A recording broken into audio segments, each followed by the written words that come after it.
નમસ્કાર મિત્રો, સ્વાગત છે તમારું મારી યુટ્યુબ ચેનલની અંદર. મિત્રો, આજે હું તમને જણાવવા જઈ રહ્યો છું મમતા સોનીને લાઈફસ્ટાઈલ, તેમનું જીવન, બાયોગ્રાફી અને કાર કલેક્શન. તો વિડીયો તમે એન્ડ સુધી જોજો, તેથી તમે પણ જાણી શકશો. અને હા, મમતા સોનીએ કેમ વિક્રમ ઠાકોરની ફિલ્મમાં આવવાની ના પાડી છે તે પણ તમને જાણવા મળશે આ વિડીયોની અંદર. તો વિડીયો એન્ડ સુધી પૂરો જોજો. તો મિત્રો, વાત કરીશું આપણે મમતા સોની વિશે. મમતા સોની એક ભારતીય અભિનેત્રી છે. સોશિયલ મીડિયા ઉપર તેમને એક ઇન્સ્ટાગ્રામ સ્ટાર પણ કહેવામાં આવે છે. મમતા સોનીએ 2014ના રોમેન્ટિક ડ્રામા ઓઢણી, 2017ના ગુજરાતી નાટક સમયમાં પણ કામ કર્યું હતું. 2018ની અંદર તેમની એક ફિલ્મ રિલીઝ કરવામાં આવી હતી. તેમનું નામ હતું એક રાધા એક મીરા નામની ફિલ્મ પણ રિલીઝ કરવામાં આવી હતી.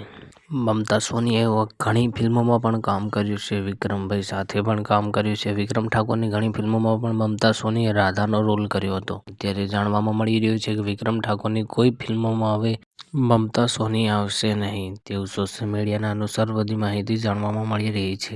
મમતા સોનીનું કહેવું એવું છે કે તે ખુદનું નામ બનાવે અને ખુદની ફિલ્મો બનાવે તેવું જાણવામાં મળી રહ્યું છે. અત્યારે સોશિયલ મીડિયા ઉપર ઘણા એવા વિડીયો વાયરલ થતા હોય છે. મમતા સોનીનો જન્મ 1/6/1985ના રોજ ગાંધીનગરમાં થયો હતો. ઘણા લોકોનો પ્રશ્ન છે કે હાલમાં મમતા સોની ક્યાં રહે છે? તો મમતા સોની હાલમાં પણ ગાંધીનગરમાં રહે છે.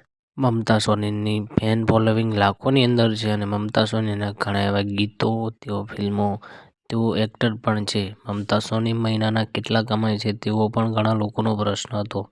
તો મમતા સોની એક મહિનાની અંદર લાખો રૂપિયા કમાય છે. મમતા સોની ફિલ્મોમાં પણ કામ કરે છે. તેઓ એક સિંગર પણ છે. ઘણા લોકોને ખબર નહીં હોય તો યુટ્યુબ ઉપર સર્ચ મારી શકો છો. મમતા સોની એક સિંગર છે. તેઓ પણ ગીતો ગાય છે. તો મિત્રો, તમને આ વિડીયો કેવો લાગ્યો? વિડીયો ગમ્યો હોય તો લાઇક, શેર, ચેનલને સબસ્ક્રાઈબ કરવાનું ભૂલતા નહીં.